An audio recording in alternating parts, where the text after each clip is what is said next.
The All-Day Voting Whale, Homecoming. Like and subscribe, baka naman. Habang nagkakagulo sa kabilang side ng isla, sinalubong ng Beckon faction ang natitirang miyembro ng mga taga-pavilion at plano nilang ubusin silang lahat. Sa kabilang dako naman, si Panda, heto bida-bida na naman, at sumugod bigla sa kalaban ngunit bago pa man ito makalapit, ay naisahan na ito ng kalaban. Nagpanik si Yu nang makita si Panda, kaya dali-dali siyang lumapit. Pero hindi niya naisip na wala palang pake si Shang sa no-killing rule ng tournament. Kaya paglapit niya, walang sabi-sabi ay binanatan siya ni Shang. Habang nagkakagulo ang lahat, nakamasid lamang sina Nishan at tatay niya mula sa itaas ng burol. Napansin ng tatay niya na sobrang lakas ng Beckon Master, kaya sinabihan ito si Nishan na umalis na lamang, na siyang kinontra naman ni Nishan at mukhang maganda raw labanan ang malalakas na kalaban. Nabwisit naman dito ang tatay niya. Pinapaalala na ubos na yung energy na naipon niya para sa tournament, sabay pa flashback sa nakaraan, 3 buwan bago ang laban, kung saan busy na nagbabasa ng bold ang binata. Biglang pumasok ang tatay niya na may dalang good news, may parating na tournament daw, at kapag nanalo sila, mapopromote ang faction nila. Na-excite naman si Nishan kaya tinanong niya kung ilan sila sa faction. Pero ang sagot ng tatay niya, 4 lang daw sila, si Nishan, tatay niya, nanay niya, at ate niya. Kaya naisip ng tatay niya, gawing master na lang si Nishan dahil siya na ang pinakamalakas. Ang problema, kahit may Emperor class pet si Nishan na si Scale, hindi pa rin ito sapat dahil supot pa ang dragon nito. Kaya ang plano ng tatay niya, gamitin yung special ability ni Scale na kayang mag-store ng energy. Nag-training si Nishan ng matagal para makapag-ipon ng energy. Pero, 1 linggo bago ang tournament, laking gulat ng airpat niya nang gamitin ni Nishan yung energy para lang gawing macho ang katawan nito. Ayon, balik training siya ulit. Kaya noong simula ng tournament, kulang na sila sa energy. Pero kahit ganun, kumpiyansa pa rin si Nishan na kaya niya ang Beckon Master, kasi Emperor class nga raw si Scale. Kaso, pinaalala ng tatay niya na kahit Emperor class pa yan, kung mababa pa ang antas, ay talo pa rin sa high-level pets. Gets naman ito ni Nishan, pero iginiit na gagamitin niya raw yung bawal na teknik para makahabol sa lakas. Agad nang ang tumutol ang tatay niya, dahil sobrang delikado nito. Tsaka ang plano lang naman daw nila dito ay ma-promote sa D-class. Konti na lang ang natitirang kalahok, kaya kung magtatago sila, ay sure nang pasok sila sa top 5. Nagpumilit naman si Nishan at hindi niya raw kayang panoorin ang mga bagong tagpong kaibigan na mapatay sa harap niya.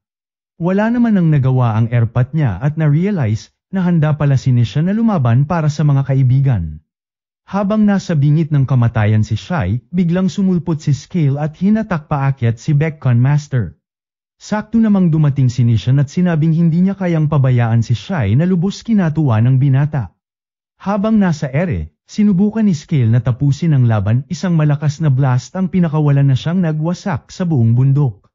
Akala ng lahat, tapos na, ngunit binanata ng Beckon Master si Scale gamit ang spine pet niya, kaya bumagsak ito, sugatan at di na makalaban. Tumakbo si Nishan para tingnan si Scale, pero sobrang lala na ng kalagayan nito. Wala na rin siyang energy, pero hindi pa rin siya sumusuko. Humingi siya ng 10 points ng energy kay Scale. Nagbago ng kulay ang energy at naging purple at pumasok kay Nishan.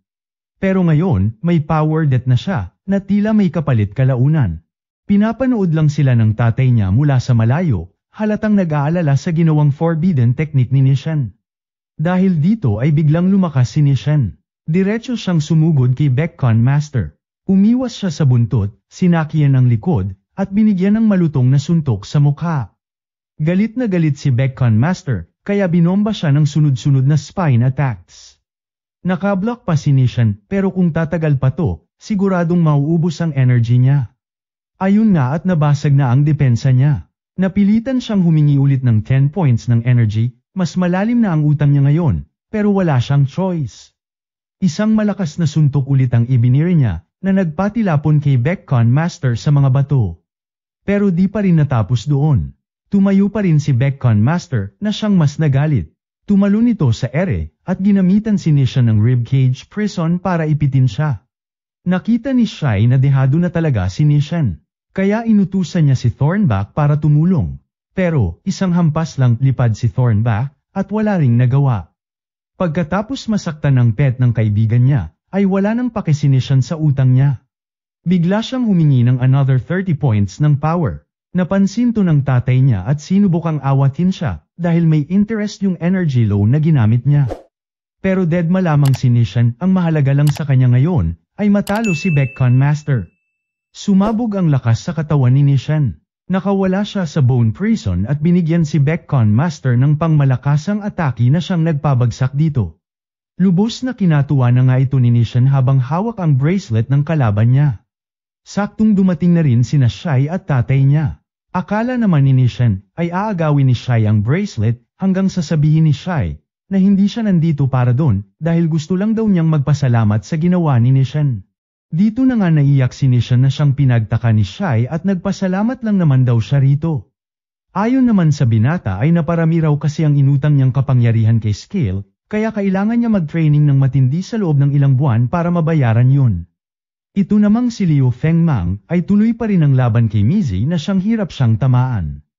Hanggang sa makaisip siya ng diskarte gamit si Cactus. Nang makakita ng pagkakataon, ay pinatawag niya agad yung flaming steel ball pet niya, sabay pinatransform sa espada, tapos ginamit niya para tapusin si Mizzy.